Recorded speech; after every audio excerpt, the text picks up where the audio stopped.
তো গাইস আবারও বিরিয়ানি রান্নার চেষ্টায়, তো সবাই মিলে একটু হাতাহাতি করে কাজটাকে করতেছি।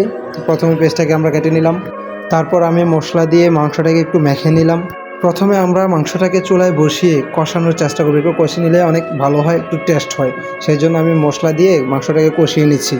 তো অনেকক্ষণ জাল দেওয়াতে মাংসটা কষানো হয়ে গেছে। এখন আমরা এটাকে তুলে নেব। তুলে নিয়ে আমরা বিরিয়ানির জন্য প্রথমে পেঁয়াজ দেবো, মরিচ দেবো, তারপরে তেজপাতা আছে, এগুলো দিয়ে মশলা দিয়ে সুন্দর করে আবার একটু পেস্টটাকে কষিয়ে নেব। নিয়ে তারপর আমরা চালটাকে ঢেলে দেবো। চালটাকে ঢেলে দিয়ে একটু নেড়ে চেড়ে তারপরে আবার আমরা সেটাকে পানি দিয়ে দেবো। গরম পানি, ফুটান্ত পানি হলে ভালো হয়। ফুটান্ত পানি দিয়ে আমরা পরিমাণ মতো পানি দিয়ে দেবো। পানি দিয়ে তারপর এটাকে আমরা ঢেকে রাখবো। তো ঢাকনাটা তুলে দিয়ে হালকা করে একটু নেড়ে দিয়ে আমরা মশলাটা দিয়ে দিলাম। বিরিয়ানির মধ্যে বেশি নাড়াচাড়া করলে কিন্তু ঝামেলাটা সুন্দর হয় না, ঝরঝরা হয় না। আপনারা কম নাড়ার চেষ্টা করবেন, আর নিচে দিয়ে যেন না লেগে যায় সেটার দিকে একটু খেয়াল রাখবেন। তো মশলাপাতি দিয়ে তারপর আপনারা একটু ঢেকে রেখে যখন তুলবেন, তোলার আগে আপনারা সুন্দর করে এটাকে একটা লাড়ি দিয়ে তুলবেন। রুমে নেওয়ার পর যার যার স্টাইলে সে বিলিং করবেন। তা আমরা কি করলাম, একটা হাতে বাটি নিয়ে, আপেলের মতো একটা বাটি নিয়ে ওই বাটিটির মতো সাজিয়ে মানে সবাইকে দিলাম আর কি।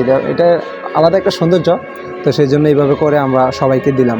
সাথে ডিম নিলাম, শসা নিলাম, লেবু নিলাম। সবাই যেহেতু মন চাইছে, তো আবারও বিরিয়ানি রান্না করে খেলাম। এবং লাস্ট মুহূর্তে আমরা একটা মজু নিয়ে চেজ করে খেলাম আর কি। তো সেই জন্য আবারও বিরিয়ানি রান্না করে খেলাম। তো আপনাদের সবাইকে ধন্যবাদ। তো আমার জন্য দোয়া করবেন, আমি যেন সামনে আরও ভালো কিছু করতে পারি, সবার মন রক্ষা করতে পারি। আসসালামু আলাইকুম।